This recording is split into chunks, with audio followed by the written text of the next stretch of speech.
little things like this kind of gives us a reminder to take care of ourselves. Like when I've said in previous broadcasts that I'm a huge mental health advocate, and that I firmly believe that we need to take care of my face, and I hope all of yours too. So we have Harry Siemens with the Farm Report, brought to you by Wolf Enterprises.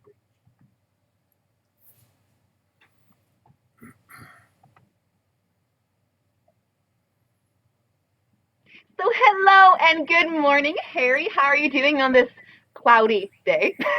You know what? We're doing absolutely great. I just saw a text from Mayor Martin Harder of Winkler saying this is what we have been waiting for, moisture. Let's not make sure it stops for any time soon. We need about 3 inches of rain. That means about 30 inches of snow in order to get us back Wow. to where the streams can actually do some flowing. So you know what? No It kidding. Yep, you bet. It's a good thing for us right now in Manitoba to get the snow.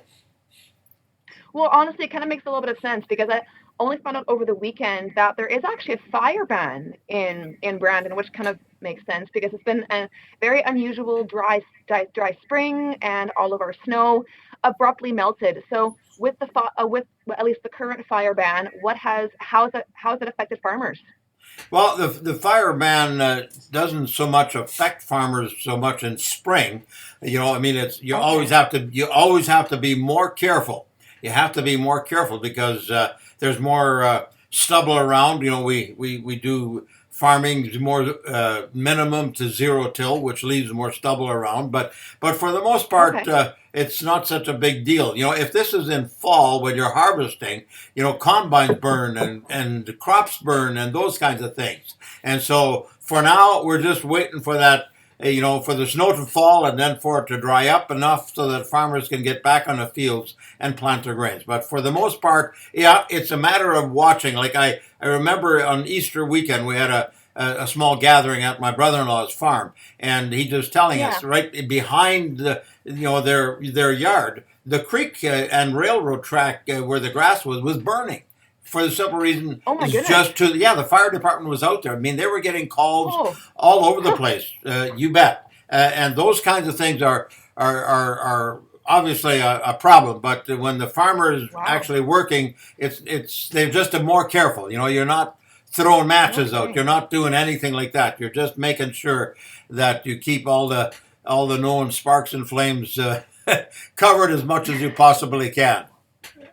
Well, no kidding, especially just like with like if there's like a gust of breeze, all it takes is a little bit of breeze and to catch, say, I don't know, like a burning garbage because I know people on acreages do burn garbage because there isn't the garbage collector. So all it takes is just a gust of wind and it can essentially start a wildfire. So I guess the bright side to that is as much as none of us probably would ideally like to have more snow in mid-April. I mean, let's be honest here, aside from that though, it kind of almost acts as a bit of a solution because like you said, it's essentially it's free water, and so hopefully that might help farmers out a little bit if we get, like you said, about 20 to 25 centimeters in the next day or two.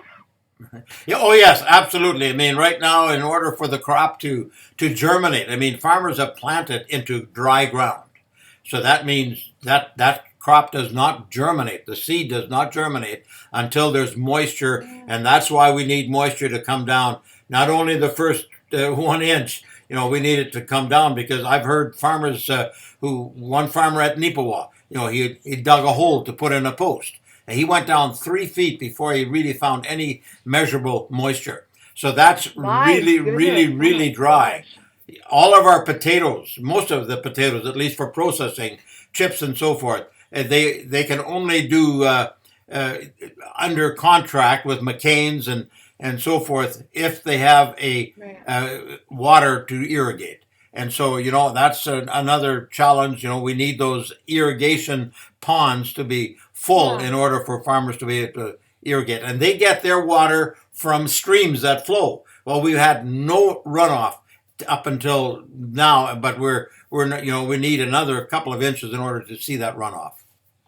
Well, no kidding. Especially, I mean, if we're gonna have, let's say, plus 17, plus 20 in the next week or so, well, then it won't take long for all of this No snow to shoveling. melt.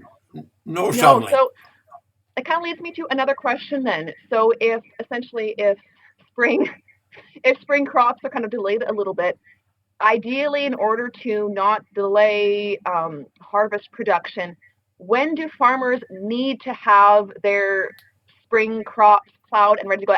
What's the deadline at the very latest to get them finished and finished? That's a very good question. Many people, many farmers are what I called earlier is into minimum till, some zero till, where they don't need to do any tilling in spring. They just drill it in. But the latest date, you know what?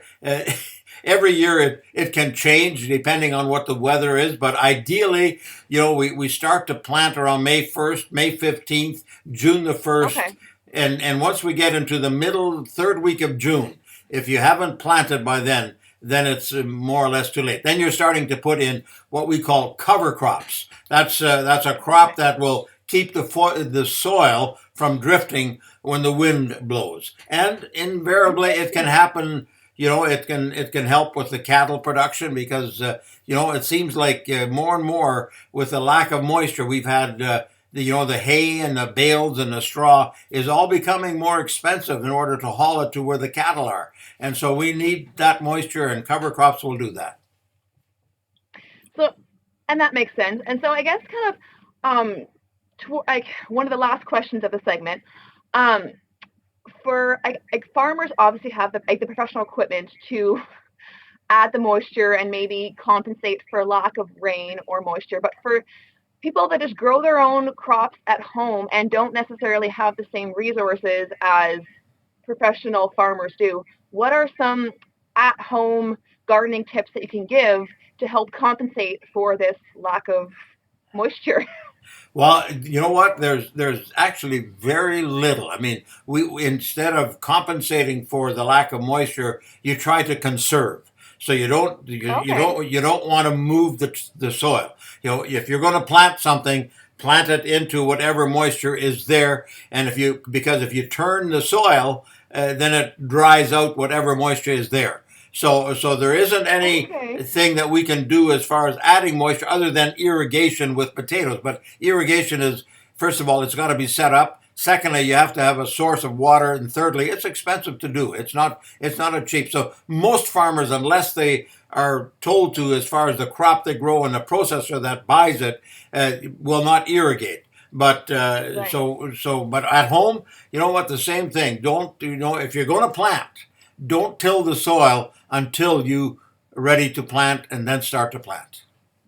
Well, that even makes sense too, because then it's like, I guess that conserving like the little water you have, because I'm no farmer, but just through common sense, if you have essentially layers and layers of soil with grass on top, if or whatever soil, whatever, if you turn that off, you're right, then you're kind of disrupting the natural moisture in there. So you're right, unless you're Evaporates. just about to put the seeds in, you're essentially removing what little moisture you have left. You know what? We do this show long enough. You might be a farmer. Hey, no, I might. I mean, I love fruits and veggies, and just by talking with you, I might become a farmer in the next 6 months. Who knows? Yeah. Who knows? So so then I guess in our remaining time, just because I always love hearing your wisdom.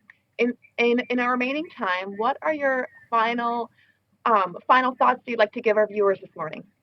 Well, you know what? If you're concerned about the snow, you know what? We need the moisture. We need the moisture big time in Manitoba. So that's the first thing. The second thing is, as you said right off the bat, you know what? Mental illness is a real challenge for many people, especially during this COVID time. I had a father who had what we then called a nervous breakdown, and I remember Aw, what it did sorry. for yeah, what it did for us. So, but keep challenging other people. Keep saying hello. How are you doing? But stay long enough to find out how they're actually doing. Yes, and actually care enough to hear their answer. That's exactly it. Oh, well, thank you, Harry. Honestly, I really do love talking to you every Mondays. You're always just this big, bright, happy smile, and you bring light and joy when it's cloudy and white outside. Absolutely. You have a great day. Well, thank you so much for talking to me, and have a great Monday morning. Yeah. Bye. Bye. So thank you again to Harry for our weekly farm report brought to you by Wolf Enterprises. So please do not go away. Rise and Shine Manitoba still has more to come after this quick break from Systems City College.